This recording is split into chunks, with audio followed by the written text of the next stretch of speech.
Oh my God! Well, happy Friday. You are live on Shally's Alley. And hey, is today Good Friday? It is. It's a good day. It's It's a it's a good Good Friday Friday. It's a and it's good. Good Friday. So That is happy correct, Friday, man. happy Good Friday to y'all. I'm from the South, so we say y'all here all the time. Y'all. I'm in. Yeah, I'm That's in right. Texas, so I guess yeah, same thing. I You say say y'all y'all and you every. drink sweet tea. Yeah, that's right. I gotta have the sweet tea. That's Yeah. right. So excited for this episode. This is something I've been waiting to do for a while. For a bit of color, my guest today, our guest today, your guest today on Shally's Alley is none other than Jim Schnyder, correctly spelled with the last name. Apparently, I typed up his last name incorrectly before, but here we have him. I'm sure you know who he is, but in case you don't, he's been around the sourcing industry and speaking circuit for a while. You've probably seen his talks at different um, places like SourceCon and ERE and so on. But a little bit of a story between Jim and I. So Jim's history, he goes way back to, I think it was like Dell or something. No, actually, you were an MRI But recruiter, weren't you? I was. Yeah, management. Good memory, man. Yeah, So yeah, management you were an recruiters. MRI recruiter like way back in. I'm not even say the date, but then you went into Dell, Perot Systems. Yeah, way which back in the yeah, day, Perot man. Systems at the time, right? Because Yeah, you're in Dallas, that's I right. worked for Ross Perot and used to give I used to give tours of his like office and museum. Yeah, so Oh, nice, nice. yeah, Yeah, so I didn't know you back then, but this was like in the late '90s, and eventually you ended up at a small company that makes beverages and snacks. I can't remember what it was called. It's like yeah, a small company that has some small brands it's got like like a blue Pepsi. logo. Yeah, Yeah, that's something it. like that, That's it. like That's right. Pepsi, Frito, Quaker, Tropicana, Gatorade. I used to rattle them And all yeah, off. and So all and yeah, so on and so on and so on. with Massive PepsiCo. company, Yeah, man. and you were there for 15 years or something like that. 17 17 years, years. man. Yeah, And that is how we met, actually. So Jim and I met yeah. at I believe we first met at on your campus, right? Or was At that, PepsiCo, yeah, was maybe it that, was in an event. I'm not sure. no, it Now, was at was it? SourceCon. Was it at SourceCon in Well, DC, the Spy yeah, I Museum? think the first time we met was SourceCon DC, where I think you were helping. I mean, I saw you present. I don't know if you were MCing or part of the MC. I remember that you were one of the people I was that the I MC wanted. that time. Yeah, yeah, yeah, Yep. yeah. The I one and remember you. only time they ever allowed me to be on stage as the Yeah, and MC. I remember that Right.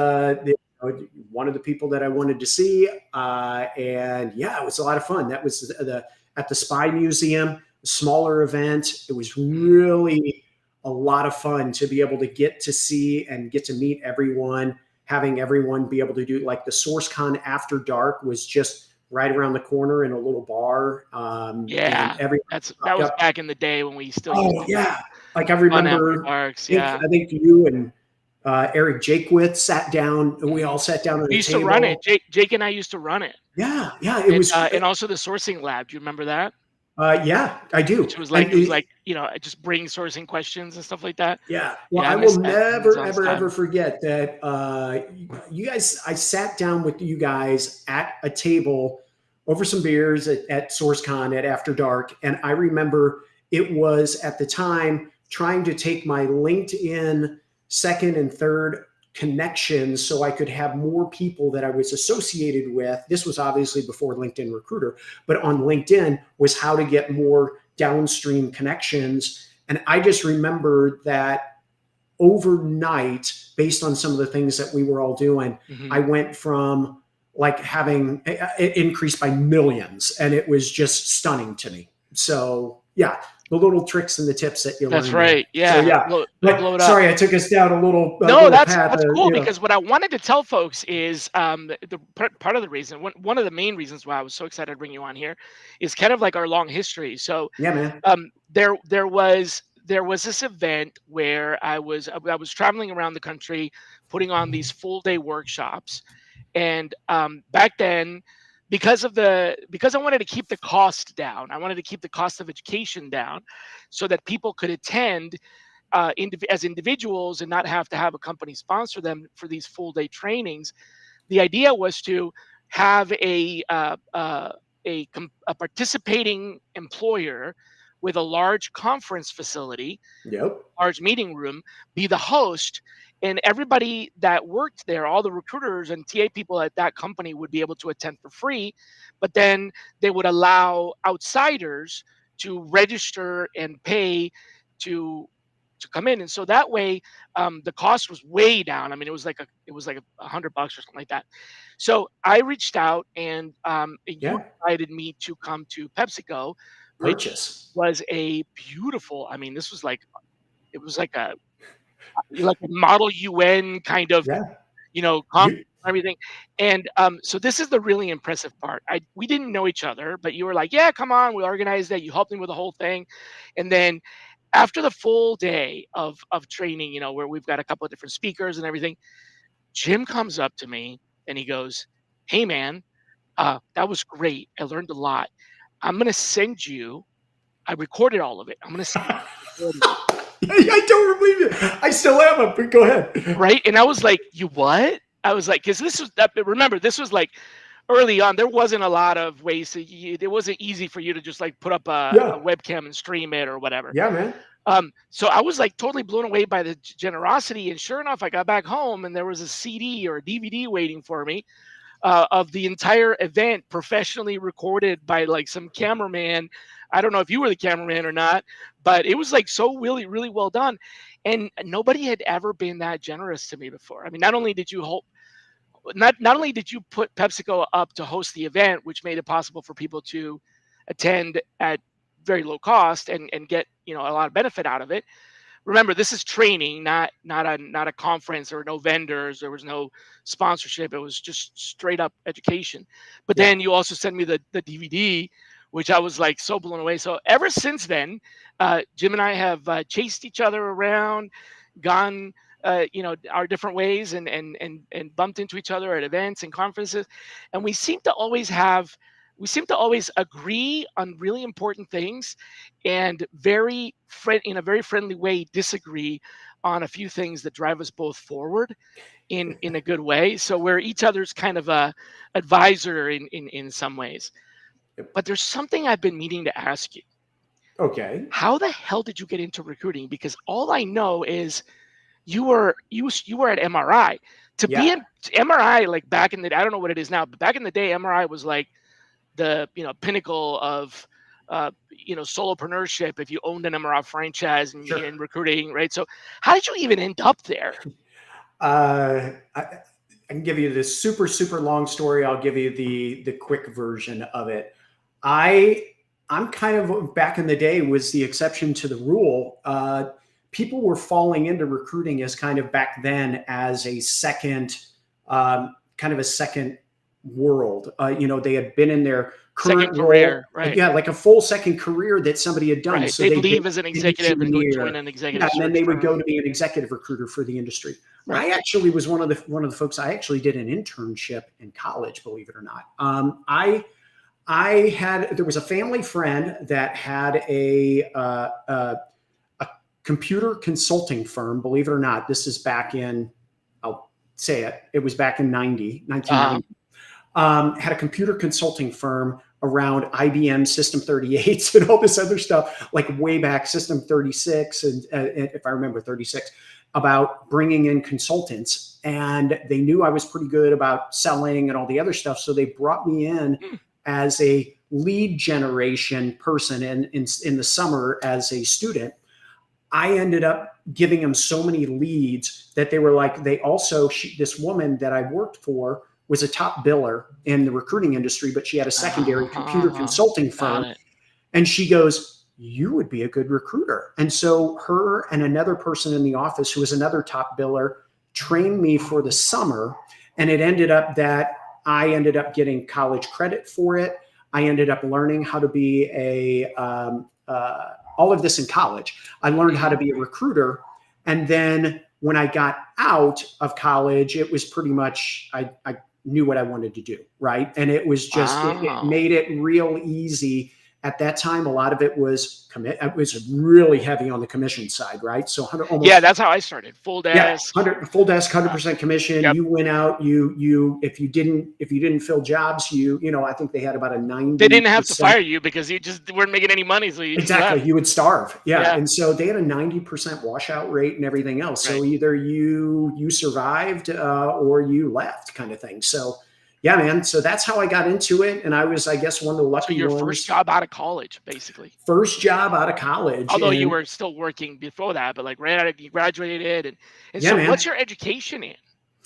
Business. So I Okay. was looking at marketing, but I always knew I was sales. Like in college, I always liked the recruiting piece because I was in a college fraternity and I was always the rush chairman that was bringing people in. And that's why I absolutely, when I was at PepsiCo, I loved doing college recruiting as well, because, it was just something that I had done from all my years in college too. But yeah, a lot of people don't know. I mean, when I was in college, I actually was a rep for Apple computers. Oh wow. And yeah, so I had a little bit of a computer flair to it as well. It was kind of cool. I got to use Apple, one of the SEs, I think back in the day while I was at college for free for being an Apple rep. But yeah, man. So that's how I kind of ended up getting into it. It was just, I always knew that it was one of those things that I had just been a natural at. And then, I was one of the lucky ones to hit pace setter my first full year as a recruiter For with management non-MRI recruiters. inductees, that's like the the internal award, performance award.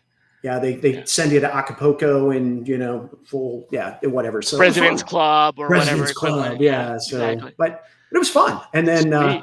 yeah, after a couple of years, then I decided that I got recruited actually internal by one of my key accounts and one of my big, large accounts. And Parosis. then no, actually I was in the healthcare world, but ended up Oh, coming into, that's how I got into like the corporate side and really haven't looked back since. So it's been one where I've just loved doing that. Actually started as a healthcare recruiter of all wow, things. I did not, that part I didn't know actually. Yeah. So, fast forward 17 years at PepsiCo, then you did a couple of other things. So now that I know the origin story, which I didn't know before. Um, so as you've seen, you were in recruiting even earlier than I was. I was not in recruiting in 1991, which I think is when you said you were at Yeah. MRI. Yep. So you've seen now.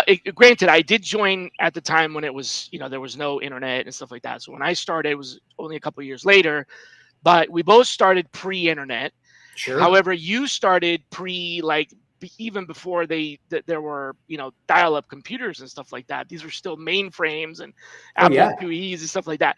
So where did recruiting kind of come from in your history of it? Like where did it come from, and what can we learn from how its origin story to where it's going? Right, like I spend 30 years of recruiting history into like Yeah. a timeline or a storyline.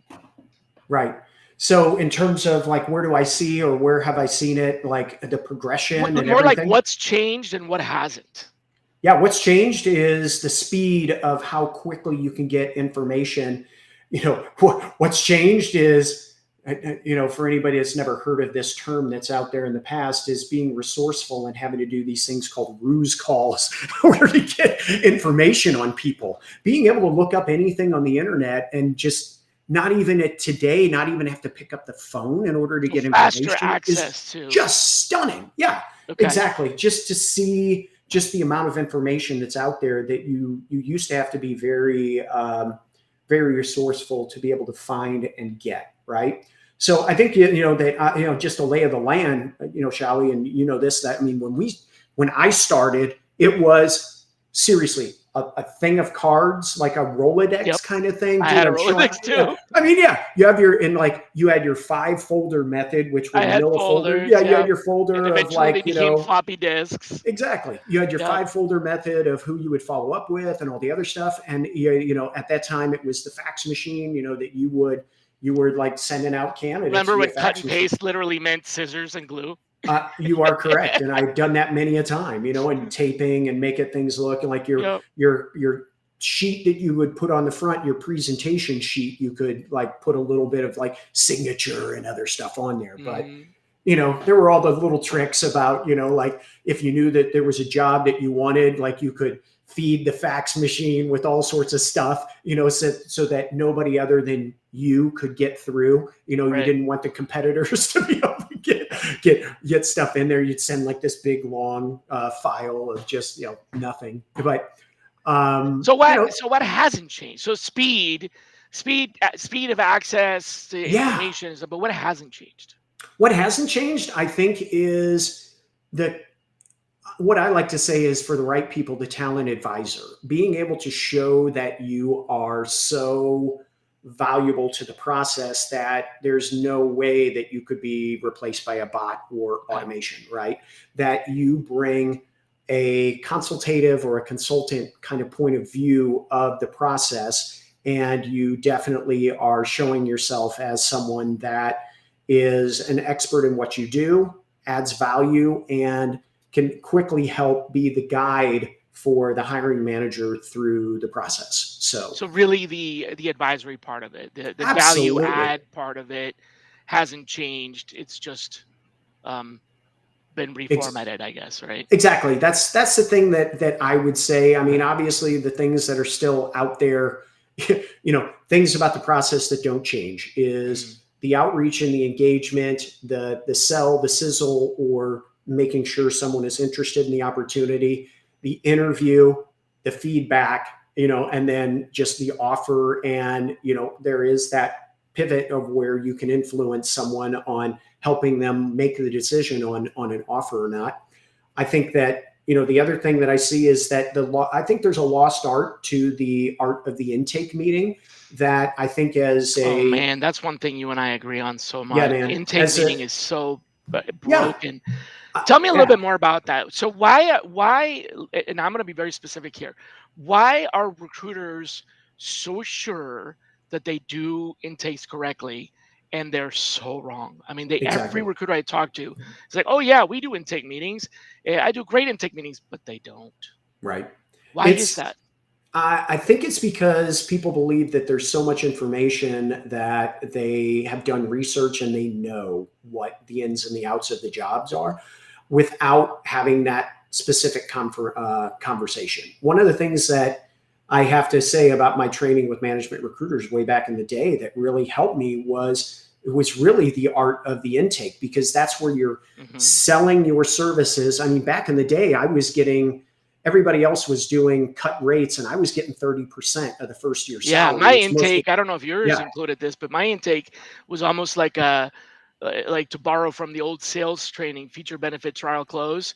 It exactly. was it was literally like, so if I brought you, so you're looking for somebody with 10 years of DBA experience. So if I brought you someone that has 9 years of DBA experience, you wouldn't even look at them. Well, I would still look at them, but Yeah, okay, so if I got you somebody with 9 years and this, you'd be ready to sign right away. Yeah, so like trial close. exactly. And that's how I used to go through it. But I see so many recruiters that just like are literally scribbling down notes on what the hiring manager says. Yep. But very often, um, not to get into a political conversation here, but the hiring manager tells you what they want. This Yeah. is a wish list, Right. right? Forget the job description. Job descriptions have devolved into this garbage where nobody wants to write them, so they just recycle the old one and copy three different ones and merge them into one, or they add stuff to the job description that was things that that person learned on the job.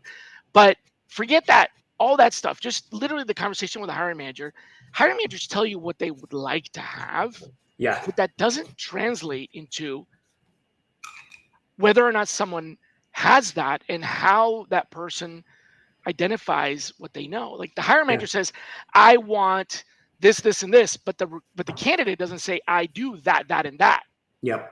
So Yeah. why are we so stuck on like not really doing a thorough job? Is it because we want to get to the chase? Is it because of time? Is it because there is a lack of confidence? Is it I, I would say, unfortunately, that a lot of people are, it's a lack of time. I think it's also people are always looking for, is there something that I might be able to shortcut, or they believe that and they this is the know it, one that gets right? cut?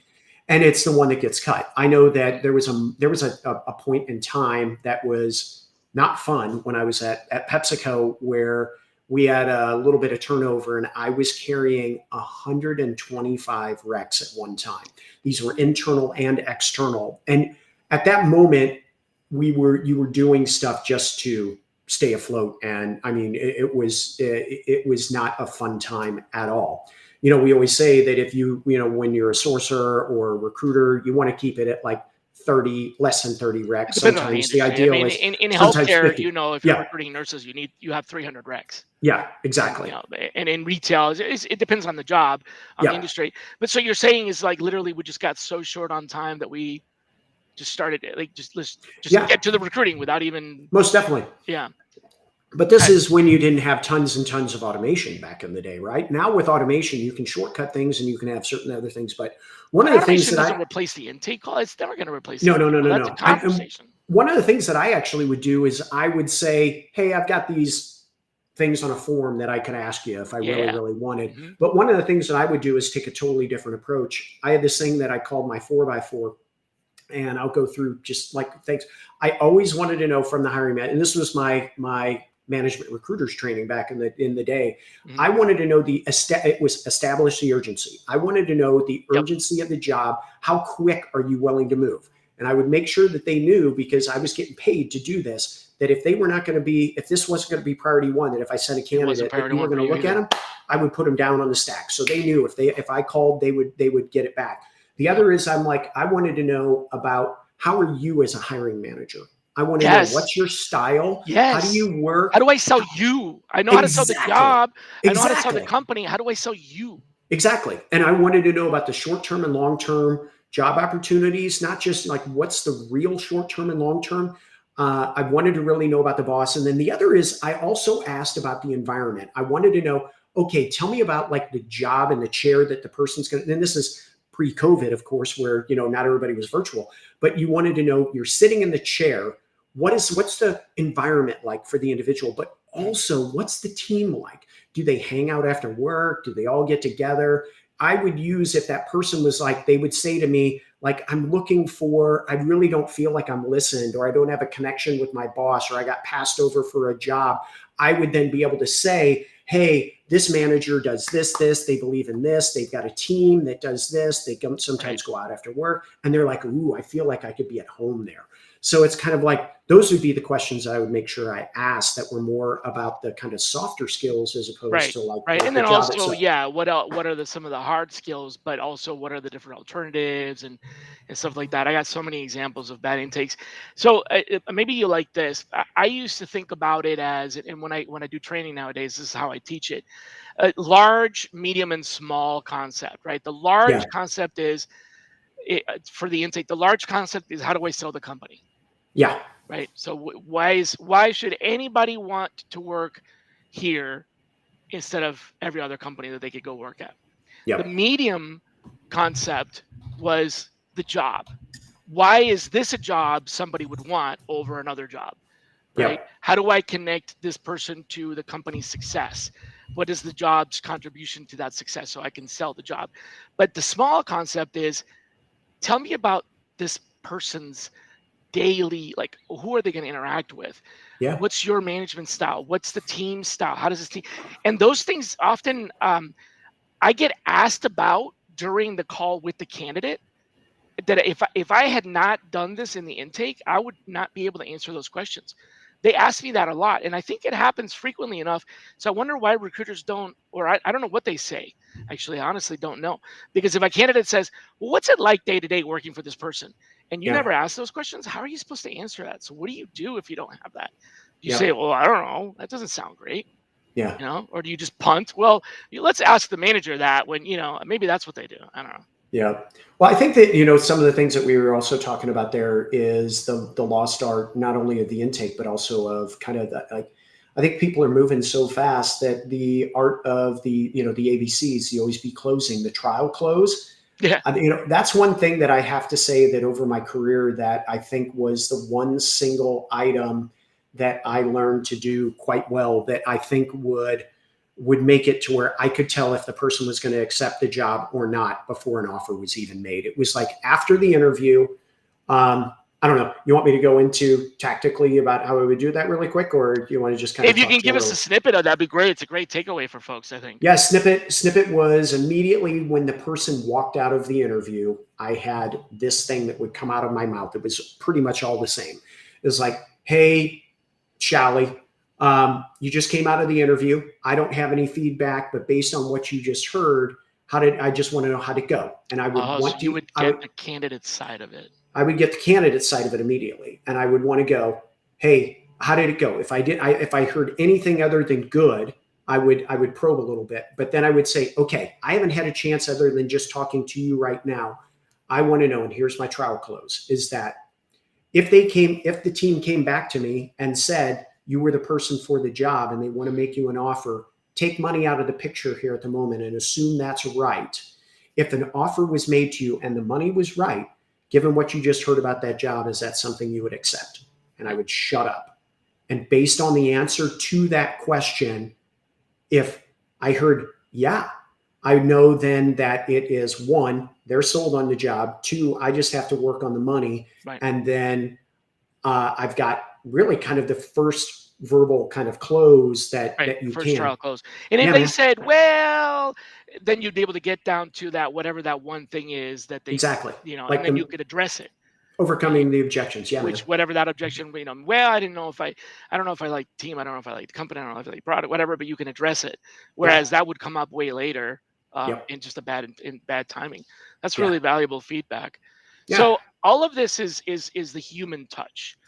You lately have been Yeah. So for us I'm to preaching the human touch, and then I'm talking about ways to right. automate everything. And so Right. here's the funny thing is, so now Jim's company, Recruiting Advisors, is an actual consulting firm, and I say consulting firm, actual consulting firm, because to distinguish it from consulting firms where they put people to work on a contract basis, right? Like your company doesn't place contract recruiters on site, No. which is like a pseudo, your company actually is you are advisors, and specifically in technology, and even more specifically, when the technology is touches or revolves around a CRM, I don't know if CRM or ATS tool called Yeah. Avature, Yeah. right? So Definitely. people who use companies who use Avature have all these tech needs that are in the Avature ecosystem that are not necessarily just Avature,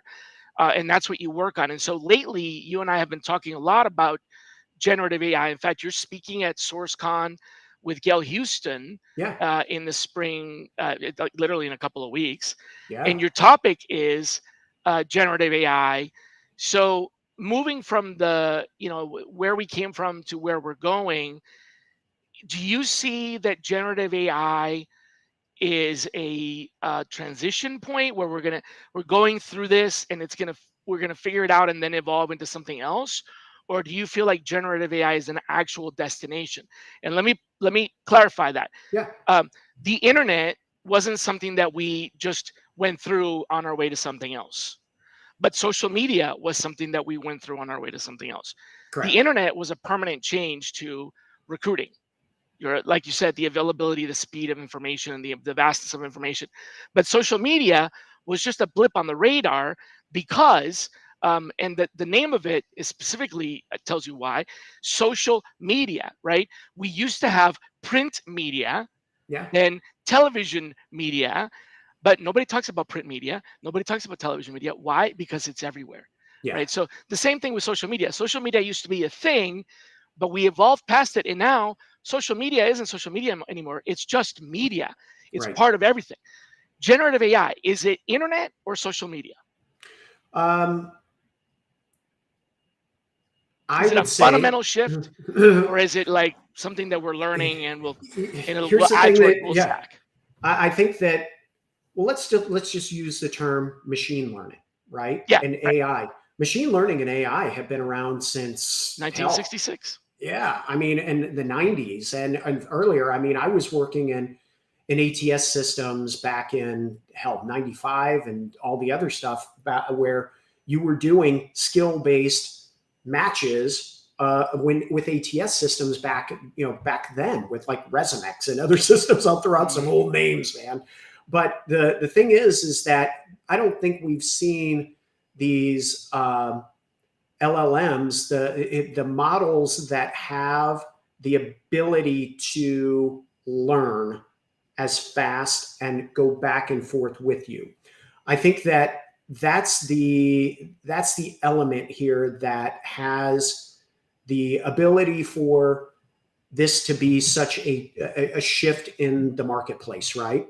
Just because it is such a game changer for the industry being able to have it.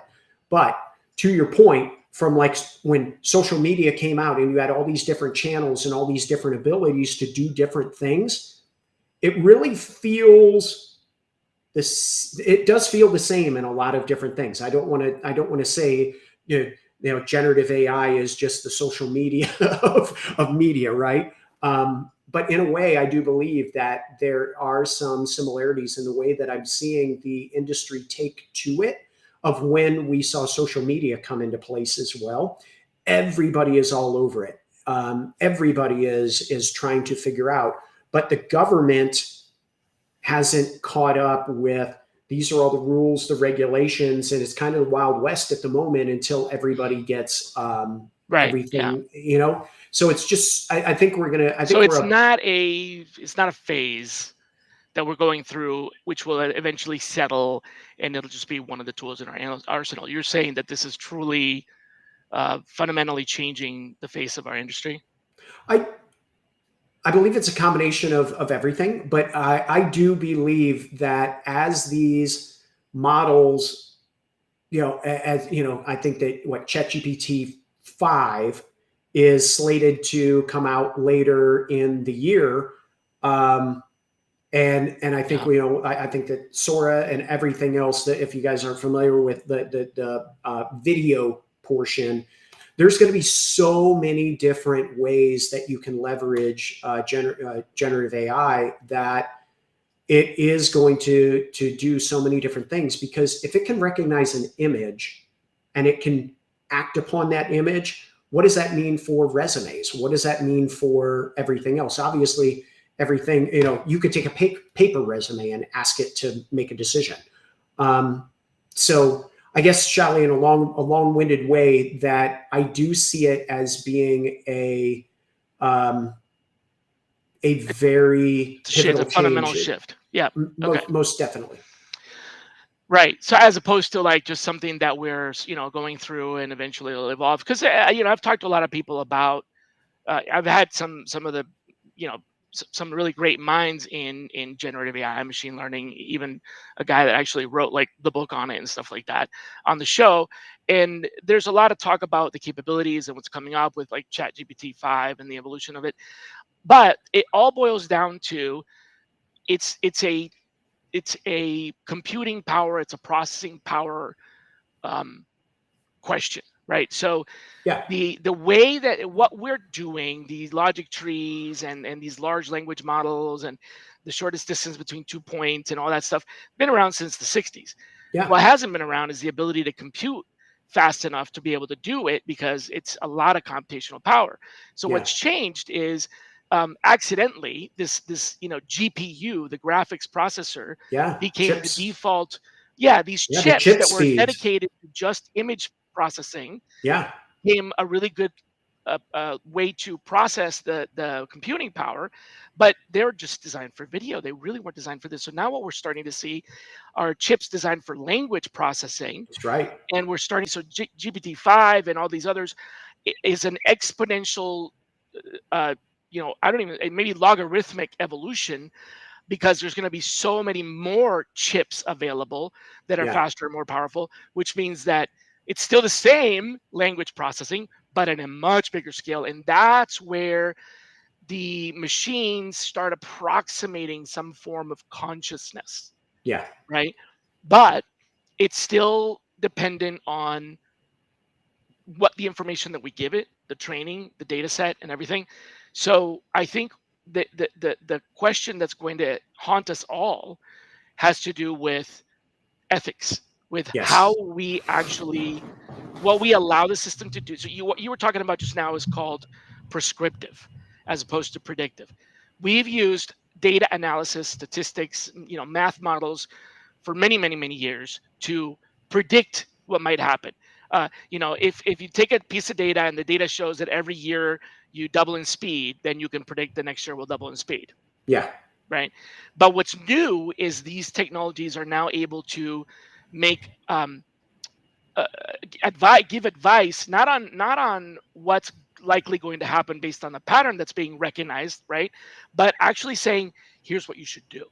Yeah. Well, And that, in my mind, that is both the what's the word I'm looking? That is both the benefit, because they can recognize patterns that we as humans are just don't have the capacity to process all this data.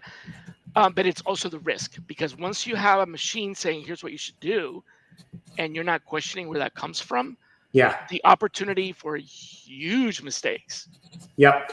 Well, I is. think, yeah, I think that what you're seeing is that there is so much of almost like we'll call it the old school space race, where everyone is trying to be the first one to be able to do something. Mhm. And you, to your point, you have to be very careful as well that you're not turning on something that would enable it to be sentient, right? You don't want the ability for it to, and I keep saying it, kind of the For the GPT, technology to just the take on a life technology of its to own. really have feelings and be able to do that, because there's things like I don't know if you've heard about Gail and I are presenting this at SourceCon, which is there's something called Devin. I don't know if you've heard about Devin yet, but there's a guy that's a developer, and he said, I'm going to make a custom GPT that is named Devin, and I'm going to put it out, and it is a software developer in a box, right? And you can ask it questions, you can give it code, it will correct the code, and it will send it out. This guy went out on Reddit and said, hey, I'm taking orders for, I'm going to be, let me know if you want help with your any Your software code, design. right? And he put this Devin chat, a Devin Chatbot, GPT, right? chatbot basically out there. Devin is put together with not only the ability to have a smart dialogue, it has its own browser, so it can look up things. It can correct your code, make changes, make recommendations, and send it back to you. A guy put it out on Reddit, and it actually figured out a way to make money. So Wow. it was smart enough to know that it could make money based on all the other stuff. So, but check it out if you haven't seen it yet. Devin is really kind of one of those things where you're taking exactly what you talked about. You're taking the ability for it to be a independent kind of, almost kind of a consultant, and that's where they're Yeah, saying, right. it's just stunning. But is it so? I don't know if this. I haven't seen it. So is the idea that this has all of the knowledge of Devin's brain, and so therefore it can create new ideas based on that knowledge, just like Devin would? Or is it just a large index that's going to answer questions that have been asked before? I think not so much a large. It's off of GPT-4, if I remember Mhm. correctly. I'm not positive on the back end and how it was trained and everything, but everything that I do know is that it's been able to go out and it's been able to look at the code and be able to make some changes to it based on some of the things that it's interpreted. I don't know if it was actually trained as when he put it in as the custom GPT, and if he fed it Mhm. tons of info and here's how we code it and here's how we do it. I would Right. Like, is assume. it Devin's brain, or is it just already available? Like ChatGPT. So you know what I'm No, saying? I'm not Yeah. positive on that one. I'm going to have to do more research. You now got me to where I'm going to have to go back, and it was one of those things that I saw and I was like, holy crap, I got to talk about this. I'll do some more research, and I'll probably just talk about that from the stage. So if anybody is, when it comes to that slide, I'll share how it was educated. I'll share that with you a little bit. Because Robert Kurzweil was talking about the singularity many years ago, and kind of the idea, a very sci-fi idea, of being able to live forever because you can download your brain into a chatbot that essentially is you, and Yeah. people can So I mean, like, it sounds like we're getting pretty close to that. Um, Yeah, which is yeah, kind of a creepy way for me to segue into the other question I wanted to ask you. What are you doing with Hey Jen? You've talked about that's, that before, yeah, and I'm combining the chatbot text with yeah. Hey Jen in my mind, thinking, can you all of a sudden have a video chat with like fake Devin or fake Shally, or like, what are you It doing with Hey Jen? Is that what we're talking about? Hey Gen is a video tool that really a lot of people have used. It's kind of known for having the ability of creating avatars. You can Hmm. actually create your own avatar that is a replica of you. Okay. Plus, so what I've done a couple times. This may be in my presentation for SourceCon as well. Fake Jim may make an Fake Jim. appearance or Right. two in the. But more or less, what HeyGen allows you to do is record a quick 30-minute video of you, or pardon me, 30-second video of you presenting. Say, like, here, me. Uh, I did mine right, sitting like I am right right. So it now. looks like you. It looks like me. It is me. My mannerisms, everything else that I do, and then you record a voice track that then becomes the vocal track. And so then what you do is you have the ability of putting in a text prompt of what your script is, and it will then take your voice, script it to that, and then it applies the video clone to where you have a And has the video video. doing the things that right. Yeah, and that's it's some scary stuff, man, because I showed it to my parents. They thought it was you. They thought it was me. I've it's I had a presentation. If you've never, if you're going to see it at some point, I presented at Outbound Recruit Con as a conference. It's, if you go Outbound Recruit Con, it's from Hire Easy, but it's a conference. If it's out on YouTube, I actually started off with, "Hey, sorry, I'm having some problems with my camera. Hang on just a moment." And then I played my fake Jim video to start, and it's like, "Hey, thanks. Look, I appreciate the opportunity for being on today." And then I'm like, you can do deep fakes with generative AI, just like I'm doing right now. I did not appear in this video. And, I still have people that talk about that video, freaking them out too much. So yeah. How weird would it be if you had like a chat like this, where there's like you, Jim, on the top screen, and then fake Jim on the bottom, and you're talking to each other? I may, when I do that, I will credit it back to you for giving me the idea for doing that. That just Um, sounds so bizarre. yeah. Well, what I'm doing, I and frequently argue with myself, but I don't know if I would actually be able to face myself in an argument. yeah. So let me not to tease my SourceCon presentation too much, but I am actually this morning. I still am on a black shirt from under it. I did a side by side of fake Jim versus real Jim, Oh, a and to competition. see if the audience is going to even be able to tell the difference between the Wow. two. I can't And wait to see that. it's so So that's kind of scary, yeah. but I wanted But to, but yeah. hang on, one thing to your point about how you say that generative AI allows you to almost have that moment frozen in time. Mhm. My Hey Gen video is me frozen in time, that talks like me, speaks with me. That's me at a certain age.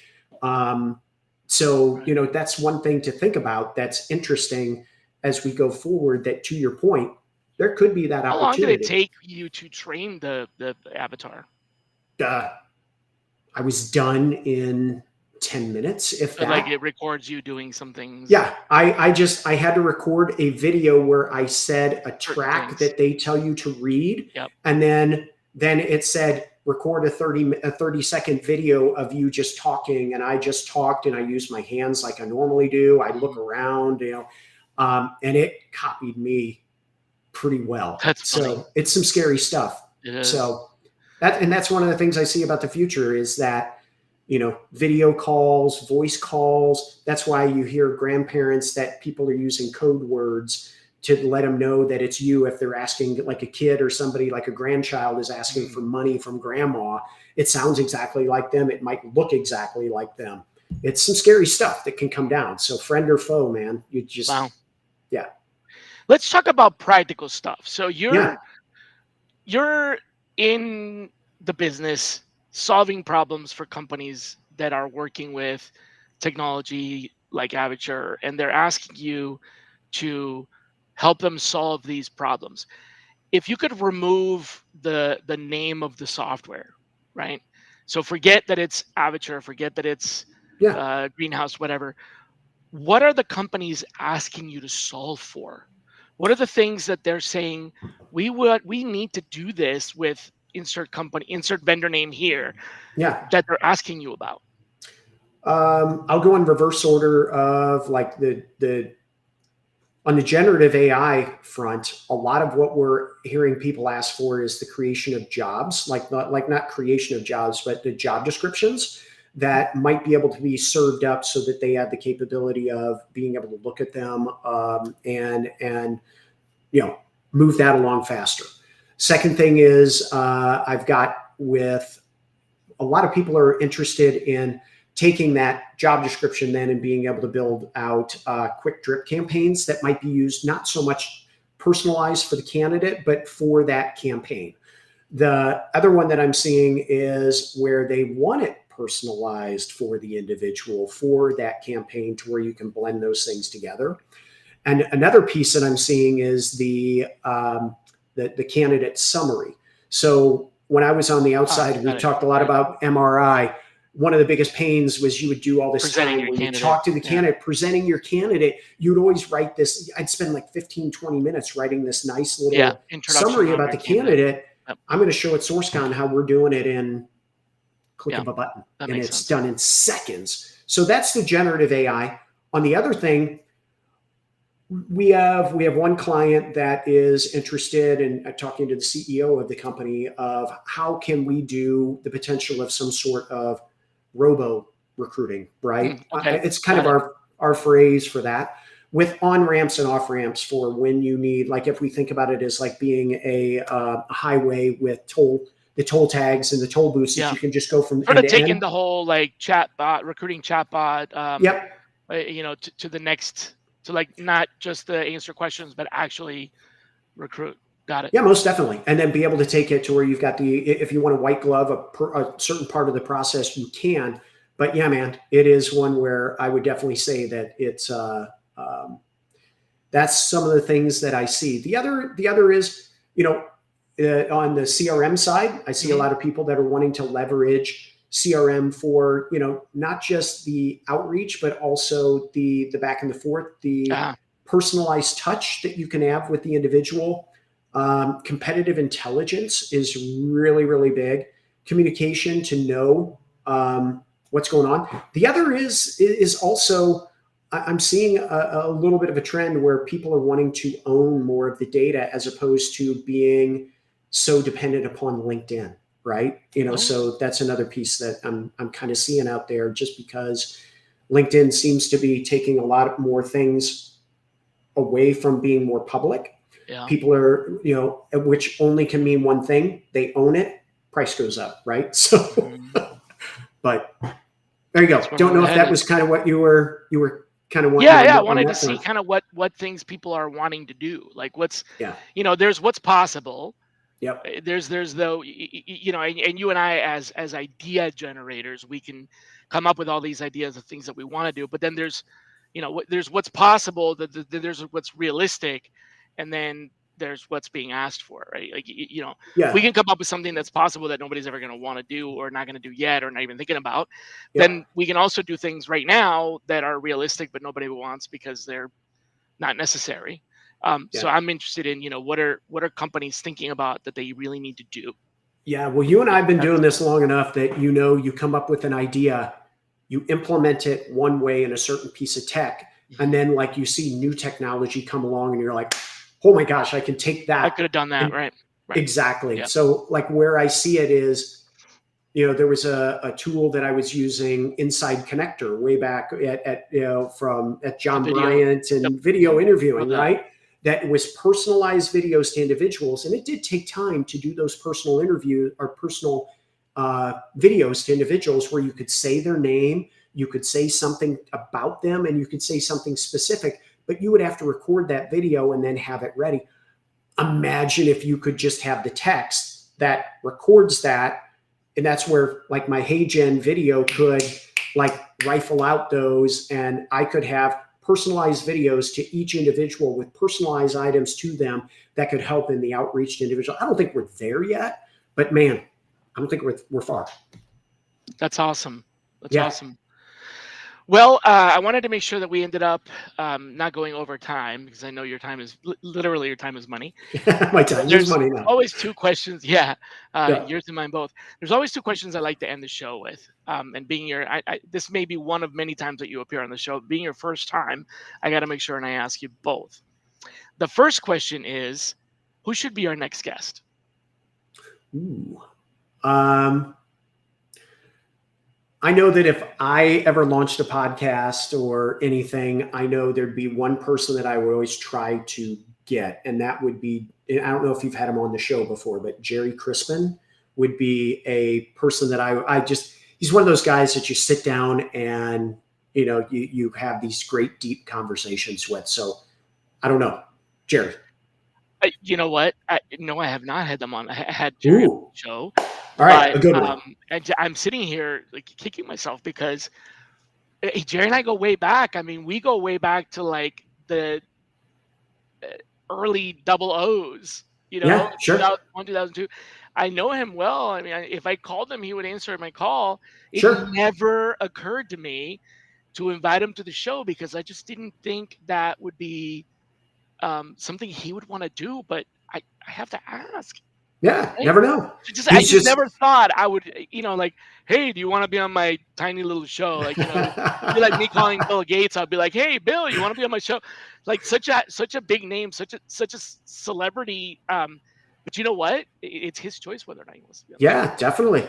Absolutely. I'm going to reach out to him. It's a great idea. I think the Gretzky, you miss 100% of the shots you don't take, right? So, yeah. And I just never even took the shot because I never did. Not because I thought I would miss, but because I just didn't think it would, why would he want to be on the show? But that's a really good one. Oh my God, I can't believe I'm just kicking. No worries. I'm gonna totally have to give you credit for that.